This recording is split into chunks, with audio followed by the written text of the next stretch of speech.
আমাদের বাড়ির সবাই এই ভোলা মাছ খাইতে খুব ভালোবাসে, বিশেষ করে আমার পর্দা খুব ভালোবাসে এই ভোলা মাছ খাইতে। আজকে এই মাছটা মা কি যে রান্না করে অবশ্যই কিন্তু দেখতে থাকবেন সম্পূর্ণ ভিডিওটা। চলেন মাকে রান্না করে মাছটা দেই। পছন্দের মন ভোলা নিয়ে আসছে।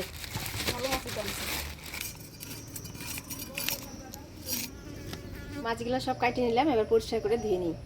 এদিকে শাশুড়ি মা সবজি কাটতে বসে গেছে, আর আমি এদিকে হলুদ লবণ দিয়ে মাখাই নেবো মাছটা। মাছটা আমি একটু কেঁচাই নিছি, এর মধ্যে হলুদ লবণটা ঢুকবে, ভাজাটাও ভালো হবে। মাছটা হলুদ লবণ দিয়ে মাখাই নিলাম, এবার মাছটা ভেজে নিই।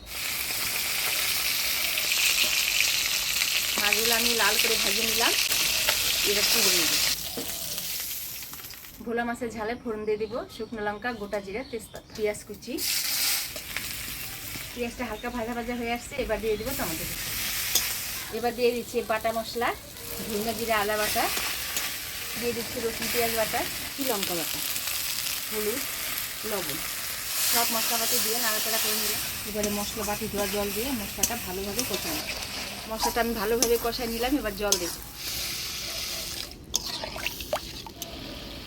ঝোল জাল হয়ে গেছে, এবার ভাজে রাখা মাছগুলো দিয়ে দিই।